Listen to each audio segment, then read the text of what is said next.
Hello friends, I am Dr. Abdul Shafi Khan and I am teaching you grammar, especially the sentences change into negative sentences. आज मैंने आपके सामने एक ऐसी trick लेकर आई है कि जिसमें अगर आपको ग्रामर के बारे में कुछ भी ज्ञान नहीं है तो आप इन सेंटेंसेस को जो मैंने बोर्ड पर लिखे हुए हैं आप इनको नेगेटिव सेंटेंसेस में चेंज कर सकते हैं। ये 3 सेंटेंसेस यहाँ जो लिखे हुए हैं ये इतने इम्पॉर्टेंट हैं कि 9 to 12th क्लासेस में ये अक्सर पूछे जाते हैं और स्टूडेंट्स इसमें हमेशा भ्रमित होते हैं, डाउटफुल रहते हैं कि इसमें क्या ये जो डू है क्या है, डिड जो है ये क्या भला है और डज क्या है और इसे हम कैसे नेगेटिव सेंटेंस में चेंज करते हैं। हमने भी समझा कर कई बार ऐसे स्टूडेंट्स को जिनको प्रारंभिक ज्ञान टेंस का नहीं है उन्हें समझा पाने में बहुत दिक्कत होती है कि यहाँ जो डू का यूज़ किया गया है वो मेन वर्ब के रूप में किया गया है और इसके साथ जो ऑक्सिलरी वर्ब लगने वाली है वो डू वो हेल्पिंग वर्ब के रूप में या ऑक्सिलरी वर्ब के रूप में यूज़ किया जाने वाला है और फिर उनको ग्रामर के हिसाब से अगर चेंज करके बताया जाता है तो वो उन्हें डाउट्स हमेशा होते हैं। आज मैं आपके सामने ऐसी ट्रिक लेकर आया हूँ जिसमें कोई भी स्टूडेंट अगर कुछ भी ना जानता हो ग्रामर के बारे में, उसे कुछ भी नॉलेज नहीं है, तो भी वो स्टूडेंट इसको बहुत आसानी से इन सेंटेंसेस को जो मैंने बोर्ड पे लिखे हुए हैं आप इसे नेगेटिव सेंटेंसेस में इजीली चेंज कर सकते हैं। वो ट्रिक मैं आपको बताने वाला हूँ और आप देखिए इन सेंटेंसेस को जो मैंने बोर्ड पर लिखे हैं वन बाय वन।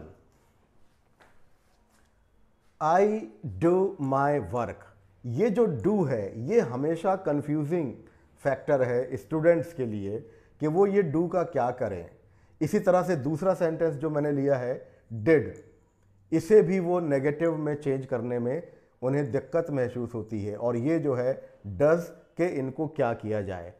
तो जिन्हें ग्रामर का नॉलेज पूरी तरह है they can change it easily, वो इसे बहुत आसानी से चेंज करते हैं। लेकिन जिन्हें ग्रामर में थोड़ी दिक्कत है या जो बिगनर्स हैं, लर्नर्स हैं, जिनको नहीं पता कि वर्ब के फॉर्म कैसे टेंसेस में चेंज होते हैं और सेंटेंस को कैसे नेगेटिव बनाया जाता है, कहाँ हम ऑक्सिलरी वर्ब के बाद नॉट लगाते हैं, उन्हें बहुत दिक्कत होती है। तो आज के बाद आपकी ये प्रॉब्लम हमेशा हमेशा के लिए सॉल्व होने वाली है कि आप इस तरह के सेंटेंस अगर आएंगे तो आप कभी भी इन सेंटेंसेस को गलत नहीं बनाएंगे। चलिए मैं आपके सामने ट्रिक्स लेकर आता हूं कि इन सेंटेंसेस को हम नेगेटिव सेंटेंस में कैसे चेंज करते हैं।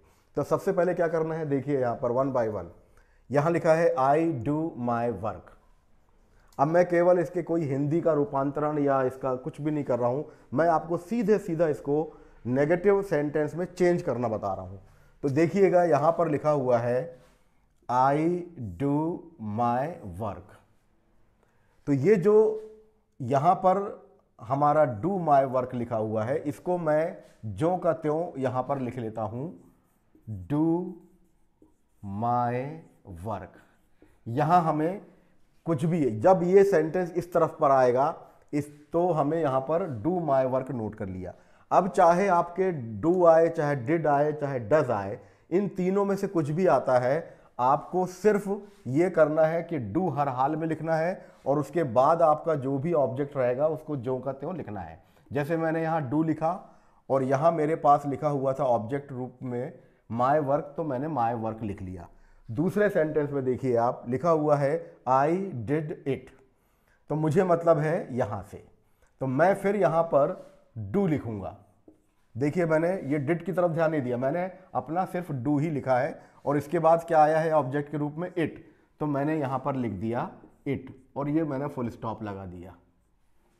इसके बाद यहाँ आया है डज हिज वर्क, तो मैंने डज को देखा और हिज वर्क को देखा तो मैंने फिर यहाँ पर डू लिखा। देखिए आप डू और यहाँ पर आया हुआ है ऑब्जेक्ट रूप में हिज वर्क, तो मैंने हिज वर्क लिखा और फुल स्टॉप लगाया। फिर से देखिए मैंने क्या किया है आपको कि तीनों सेंटेंस में डू डिड और डज वाले सेंटेंसेस अगर कभी आते हैं तो आपको हमेशा लास्ट में डू लिखना ही है। और जो ऑब्जेक्ट के रूप में चाहे यहाँ कोई भी वर्ड आए, माय वर्क आए या हिज वर्क आए या इट आए, जो भी आएगा आप उसको वहाँ जो का तो लिख देना है, लेकिन यहाँ डू ज़रूर लिखना है। ये आपने यहाँ भी डू लिखा, मैंने देखिए डी ओ डू, यहाँ भी डी ओ डू और यहाँ पर डी ओ डू लिखा है। अब हम सेंटेंस को बना रहे हैं क्या, नेगेटिव। इन सेंटेंस को, ये पॉजिटिव सेंटेंस है और इस पॉजिटिव सेंटेंस को हमें एग्जाम में आ गया नेगेटिव बनाने के लिए। तो क्या किया मैंने, डू हर जगह लिखा, देखिए आप, यहां कुछ भी रहे, यहां डू रहे तो भी डू आएगा, यहां डिड रहे तो भी डू आना है और यहां डज रहे तो भी डू ही आना है। ये ध्यान रखना है कि हमें लास्ट में डू लिखना है और जो भी हमारा ऑब्जेक्ट के रूप में दिया है क्वेश्चन पेपर में या हमारे सवाल में, हमें उसको जो का तो यहां पर लिख देना है। तो मैंने यहां पर लिख दिया डू माई वर्क। तो देखिए यहां पर ये दो है डू माई वर्क, यहां पर मैंने जो कहते हूँ इसको लिख दिया है। यहां पर इसमें मैंने कोई चेंज नहीं किया है। अब हमें करना क्या है, अब यहां से फर्स्ट में देखेंगे आप, यहां क्या लिखा है, यहां पर सेंटेंस में, फर्स्ट सेंटेंस में लिखा है आई डू। तो यहां जो लिखा रहेगा, चाहे डू हो, चाहे डिड हो, चाहे डज हो, हमें इसके बाद नॉट लगाना है। तो जैसे ये आई डू लिखा है तो मुझे सेंटेंस में लिखना होगा आई डू नॉट। यहां लिखा है आई डिड, मैंने डिड लिखा हुआ है तो मुझे लिखना होगा यहां पर आई डिड नॉट। इसे हमें कोई चेंज नहीं करना है। यहां तो हमने हर हाल में डू ही लिखा है, लेकिन यहां पर हमें जो लिखा है उसके बाद नॉट लगाना। यहां जैसे डू लिखा हुआ है तो हमने डू के बाद नॉट लगा दिया, यहां डिड लगा है तो हमने डिड के बाद नॉट लगाया। यहां लिखा हुआ है डज, तो हमने सब्जेक्ट तो यहां का जो कहते उठाया, हमने ये सब्जेक्ट लिखा, सब्जेक्ट ही है, और फिर क्या लिखा है ये डज, तो हमने यहां लिखा डज नॉट। अब सेंटेंस क्या बना देखिए नेगेटिव में, आई डू माई वर्क, तो सेंटेंस नेगेटिव में हो गया I do not do my work. फिर ये सेंटेंस हम आया यहां आई डिड इट, तो हमने सेंटेंस को नेगेटिव में बनाया I did not do it. हमने इसको बोला ही डज हिज वर्क, तो सेंटेंस बना he does not do his work. तो इस तरह से सेंटेंस में हमने देखा, हमने ग्रामर का कोई यूज़ नहीं किया है, ना ग्रामर के बारे में हमने समझा है, ना हमने ऑक्सिलरी वर्ब की बात की है, ना हमने यहाँ पर मेन वर्ब की बात की है। सिर्फ लिखना ये है लास्ट में आपको डू हर जगह लिख देना है, जो भी हमारा ऑब्जेक्ट होगा उसको जो का तो लिख देना है, और यहाँ पर जो आपको दिया हुआ रहता है उसके बाद नॉट लगाना है। इसमें कोई चेंज नहीं, जैसे डू लिखा है तो डू नॉट लगा दिया, डिड लिखा है तो डिड नॉट लगा दिया, और डज लिखा है तो हमने डज नॉट लगा दिया। ये सब्जेक्ट हमने वही लिखा जो हमारे सेंटेंस में है, इसमें हमने कोई चेंज नहीं किया। सब्जेक्ट हमारा जो होगा वो होगा, यहाँ सब्जेक्ट जो आया हुआ है वही सब्जेक्ट हमने यहाँ पर लिखा हुआ है। बस हमने ये देखा है कि यहाँ जो भी यूज़ किया गया है उसके बाद हमने नॉट लगा दिया है। आई डू नॉट, डू लिखा है तो डू नॉट, डिड लिखा है तो डिड नॉट, और डज लिखा है तो डज नॉट। लेकिन यहाँ तीनों लास्ट में यहाँ पर जो है वो डू हर हालत में आना ही है।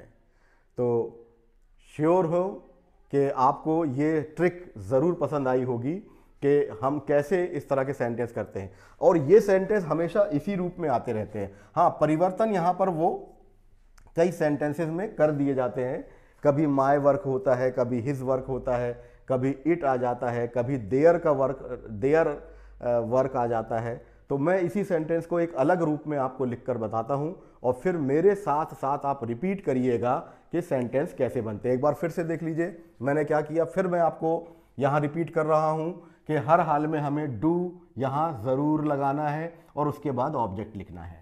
अब आ जाइए यहां पर, यहां जो डू होता है उसके साथ नॉट लगाना है। डू है तो डू नॉट, डिड है तो डिड नॉट, और डज है तो डज नॉट, और सब्जेक्ट जो है सो है, इसमें कोई चेंज नहीं होगा।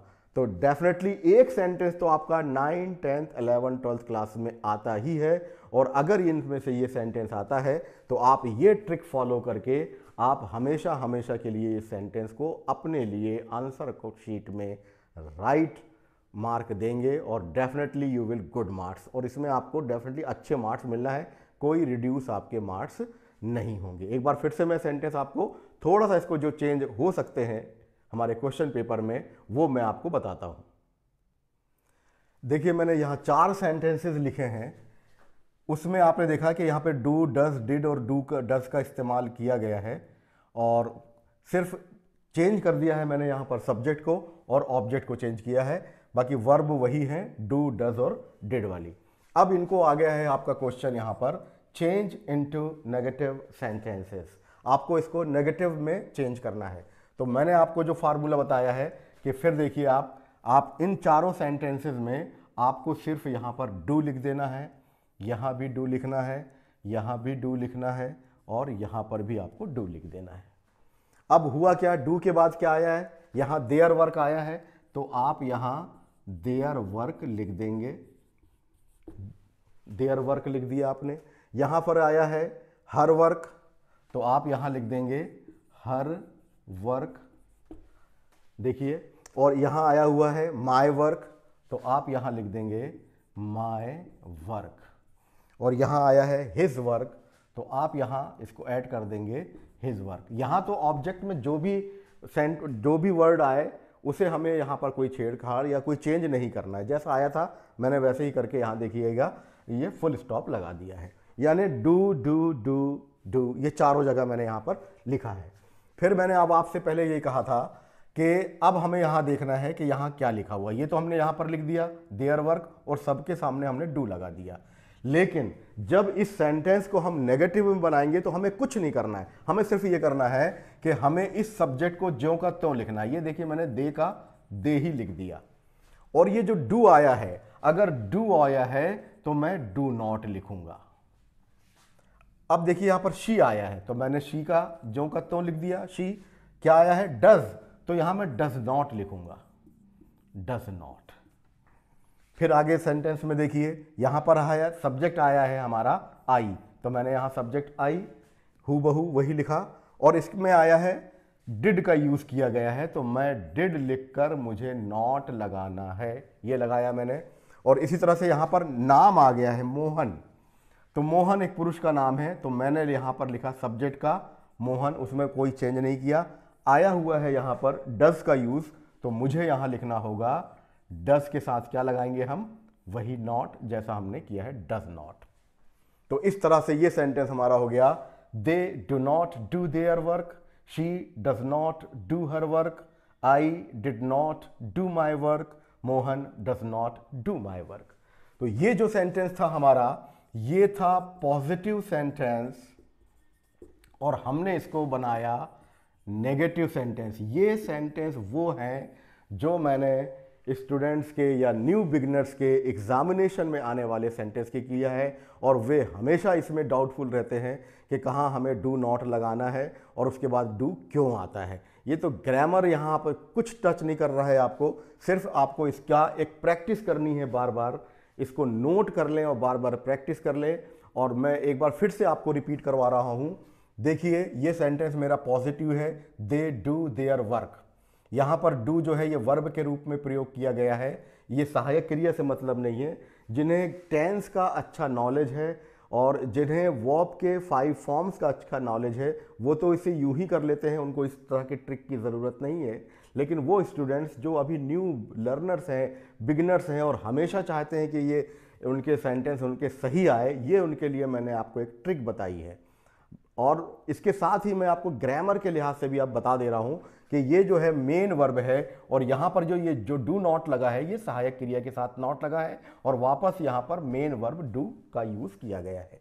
लेकिन जिन स्टूडेंट्स को ग्रामर नहीं है परफेक्ट और उनको ये सेंटेंस डू, डज और डिड वाले सेंटेंस नेगेटिव बनाने के लिए आते हैं, तो उन्हें लास्ट में हमेशा डू डू डू के साथ सब्जेक्ट लिख देना है और उसके बाद उनके साथ जो सब्जेक्ट के साथ जो भी आए उसके साथ नॉट लगा देना है। यहाँ सब्जेक्ट के हमारा है दे, उसके साथ आया था डू, तो हमने लगा दिया नॉट। ये देखिए they do not, she does not, I did not, Mohan does not. तो और यहाँ पर डू उसके बाद है ही। तो इस तरह सेंटेंस को आप बार बार देखें कि मैंने जो ट्रिक लगाई है, लास्ट में डू सारी जगह लिख दिया और उसके बाद नॉट लगने के पहले मैंने आकर क्वेश्चन पेपर में देखा कि मुझे दिया गया सेंटेंस क्या है, तो मैंने डायरेक्ट वहाँ पर नॉट लगा दिया। अगर डू दिया है तो डू नॉट लगाया है, डस दिया है तो डस नॉट लगाया है, फिर डिड दिया है तो डिड नॉट लगाया है, और बाकी फिर डू को करके वापस मैंने सब्जेक्ट को लिख दिया है। तो ये ट्रिक बहुत आसान है, आप इसको फॉलो करिए और आपके पास जो भी क्वेश्चन पेपर हैं या जो भी इसके और भी एग्जाम्पल्स आ सकते हैं वो आप अगर इसको देखेंगे तो आपको बआसानी ये सेंटेंस हमेशा के लिए इसकी प्रॉब्लम से आप निजात पाएंगे और ये सेंटेंस आपका एग्जामिनेशन में कभी भी गलत नहीं होगा। एक और दिलचस्प मैं आपको ट्रिक बताने वाला हूँ जो है शट द डोर। ये शट वाला सेंटेंस हमेशा एग्जामिनेशन में पूछा है और फिर वही कन्फ्यूज़न स्टूडेंट्स को होता है, तो मैं उसकी भी एक बग़ैर ग्रामर समझे, आप बिलीव करिए कि बग़ैर ग्रामर समझे मैं आपको कैसा बता रहा हूँ। और फिर मैं आपसे इसके पहले कि मैं आपको शट द डोर वाले सेंटेंस बताऊँ उसके इसको किस तरह से नेगेटिव बनाया जाता है। और अगर इसमें एक चीज़ और ध्यान रखें, अगर मान लो इंटेरोगेटिव पूछ लिया तो कुछ नहीं करना है आपको, इस डू को हम यहाँ सामने ले आएंगे। जैसे ये मैंने लेकर आया डू और उसके बाद में ये सेंटेंस आ जाएगा दे, नॉट को हम यहाँ से रिमूव कर देंगे यानी अलग कर देंगे और फिर डू लिखेंगे और फिर लिखेंगे हम देयर वर्क और इसके बाद में क्वेश्चन मार्क लगा देंगे। तो अगर इंटेरोगेटिव सेंटेंस भी पूछा है तो हम नेगेटिव बनाने के बाद इस तरह से करना है कि पहले वाले डू को हम सामने ले आएंगे। यहाँ डज आया है तो डज को हमने सामने ले आया, यहाँ डिड है तो हमने डिड को सामने ले आया, और यहाँ मोहन डज है तो यहाँ डज को सामने ले आया। देखिए ये हो गया डज मोहन, और ये नॉट को हमने रिमूव कर दिया, फिर लिखा हमने डू और लिखा फिर हमने लिखा हिज वर्क और question mark. Mohan does Mohan, ये होगा does Mohan do his work. तो इंटेरोगेटिव की भी प्रॉब्लम आपकी सॉल्व हो गई। तो नेगेटिव ज़्यादातर पूछता है, कभी कभार वो इंटेरोगेटिव सेंटेंसेस पूछ लेता है, तो आप नेगेटिव की प्रैक्टिस करने के बाद उसको इंटेरोगेटिव में चेंज कर सकते हैं। ये सेंटेंस आपका कभी गलत नहीं आएगा। फिर मेरी रिक्वेस्ट है आपसे कि अभी तक अगर आपने मेरे चैनल को आपने सब्सक्राइब नहीं किया है तो प्लीज़ सब्सक्राइब करें, और वीडियो अगर पसंद आ रहा हो तो ज़रूर लाइक और शेयर करें। आइए शट द डोर मैं आपको बताता हूँ। ये एक और ट्रिक आप जानने वाले हैं जो कि एग्जामिनेशन में आता है।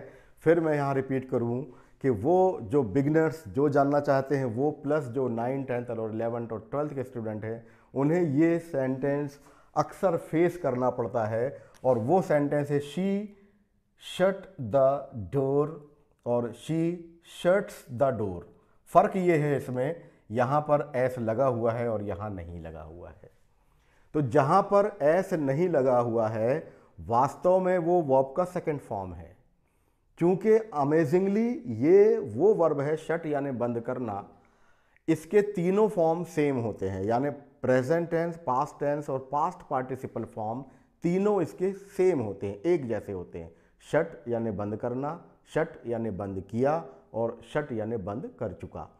तो अक्सर एग्जामिनर हमें या स्टूडेंट्स को परखने के लिए कि उन्हें वर्ब का कितना नॉलेज है और वो सेंटेंस का जो फॉर्मेशन है एक टेंस से, सेंटेंस का फॉर्मेशन किसे कहते हैं?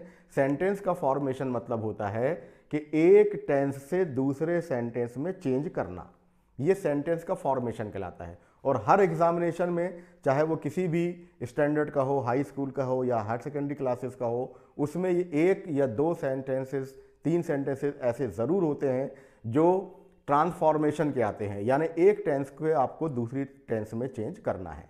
तो ये सेंटेंस अब हमको किस तरह से करेंगे मैं आपको बता रहा हूं। तो पहले सेंटेंस की यहाँ पर हम नेचर देख लेते हैं, इस सेंटेंस की प्रकृति देख लेते हैं कि क्या है। वो है शी शट द डोर और दूसरा सेंटेंस है शी शट्स द डोर। तो ये जो पहला सेंटेंस है हमारा ये पास्ट इंडेफिनिट का है क्योंकि ये वर्ब की सेकंड फॉर्म यूज की गई है।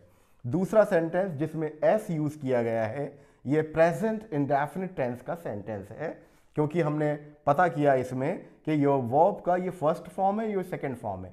फर्स्ट फॉर्म ये है और ये सेकंड फॉर्म है। ये कैसे पता चला? ये यूं पता चला कि ये सिंगुलर नंबर के साथ वर्ब में एस नहीं लगा है, मतलब ये सेकंड फॉर्म है, और ये सिंगुलर नंबर थर्ड पर्सन के साथ वर्ब में एस लगा है, मतलब ये प्रेजेंट फॉर्म है। तो that is the identification and that is the recognition of the sentence. ये सेंटेंस के नेचर को हमने जान लिया। तो वो लर्नर्स, वो बिगिनर्स या वो हमारे जानने वाले स्टूडेंट्स या जो भी अंग्रेज़ी को जानना चाहता है, ग्रामर को जानना चाहता है, इंग्लिश स्पीकिंग जानना चाहता है, स्पोकन इंग्लिश जानना चाहता है, वो इसको अच्छी बखूबी जानेगा कि शर्ट के जो 3 फॉर्म्स हैं वो सेम होते हैं, शर्ट शर्ट शर्ट, जैसे मैंने आपको बताया। और जो सेंटेंस में एस लगा है वो परख लिया जाएगा कि वो प्रेजेंट टेंस का है, और जो जिसमें वर्ब में एस नहीं लगा है तो वो समझ लिया जाएगा कि वर्ब की सेकंड फॉर्म यूज़ की गई है। और सेकंड फॉर्म अगर यूज़ करते हैं तो डिड नॉट का यूज़ किया जाता है, और अगर एस लगा होता है तो डज नॉट का यूज़ किया जाता है। लेकिन मैंने आपसे कहा कि अगर आप ग्रामर नहीं जान रहे हैं तो वो ट्रिक्स क्या है, आपको करना क्या है, बिल्कुल नहीं सोचना है कि आपके अंदर कोई डाउट क्लियर हो। आपको ये करना है कि यहाँ हर हाल में आपको लिख देना है शट द डोर। ये देखिए दोनों सेंटेंस में मैंने यहाँ पे लिख दिया शट द डोर, ये आने वाला है, shut the door, shut the door. अब यहां इसके पहले क्या आएगा, यानी सब्जेक्ट क्या आएगा और यहां क्या आना है, वो मैं आपको अभी एक ट्रिक्स बताऊंगा। तो आपको ये हमेशा इस तरह के सेंटेंस आएंगे तो उसमें कभी भी आपसे गलती नहीं होने वाली। तो ये मैं इसको और थोड़ा सा पास लिख देता हूं, थोड़ा दूर हो गया है ये। चलिए मैं इसको और एक बार लिख देता हूं। ये लिखना है आपको शट द डोर, और ये भी यहां पे लिखना है आपको शट द डोर। अब यहां चेंज क्या आएगा वो देखेंगे हम। यहां पे चेंज क्या आने वाला है, क्या करना है, शट द डोर कर दिया आपने, चाहे यहां पे शट द डोर यहां पर एस हो चाहे ना हो, आपको कोई यहां पर किसी भी प्रकार की आपको कोई दिक्कत ना हो, आपको हर हाल में शट द डोर लिखना है। अब कहां डू नॉट लिखना है और कहां डिड नॉट लिखना है और कहां डज नॉट लिखना है वो मैं आपको बता दे रहा हूं। अगर यहां पर ऐसे हाल में कि यहां सब्जेक्ट हमारा सिंगुलर नंबर का है और शट लिखा है तो आप यहां पर शी डिड नॉट करेंगे, शी डिड नॉट, और ये हो गया शट द डोर। और इसी तरह से अगर यहां पर एस लगा हुआ है तो हम करेंगे यहां पर एस लगे रहने की सूरत में हम यहां पर डज का यूज करेंगे, डज नॉट का। अगर हमारे इस शर्ट्स में ये जो हमने लिखा है एस लगा हुआ है तो आप डज नॉट लगाएंगे, और अगर एस नहीं है तो आप यहां डिड नॉट लगाएंगे, और शट द डोर तो हमने पहले कर ही दिया। अब ये उन लर्नर्स के लिए है या उन स्टूडेंट्स के लिए है जो इसको ग्रामर को अच्छी तरह समझते हैं, तो उनके लिए ये है कि जब वर्ब का सेकंड फॉर्म होता है तो डिड नॉट लगाया जाता है और वर्ब वापस हमारे फर्स्ट फॉर्म में आ जाती है। उसी तरह से ये सेंटेंस होता है, जब हम इस सेंटेंस को नेगेटिव बनाते हैं तो ये डज का यूज करते हैं, नॉट लगाते हैं, और यहाँ का जो वर्ब होती है उससे एस हटा दिया जाता है और सेंटेंस कंप्लीट करते हैं। तो ये आज का मैंने वीडियो में आपको ये बताया कि आई डिड इट या they did it, they do it, he does his work. इस तरह के सेंटेंस अगर आए तो मैंने इसके पहले जो आपको बताया था, वीडियो को आप पॉज करके देखते रहिए और उसको बार बार रिपीट करिए। ये गलती आपसे सेंटेंस में कभी नहीं होगी। ये दोनों सेंटेंसेस हमेशा और अक्सर एग्जामिनेशन में जो हाई स्कूल और हायर सेकेंडरी के जो इंग्लिश के पेपर होते हैं उसमें पूछे जाते हैं, और उसमें हमारे स्टूडेंट्स में यही एक कन्फ्यूज़न होता है जो मैंने ट्रिक्स आपके सामने पैदा की। फिर मैं इसको बार रिपीट कर देता हूँ। आपने शट द डोर यहाँ लिख दिया, शट द डोर यहाँ लिख दिया, यहाँ आपने डिड नॉट लगाया।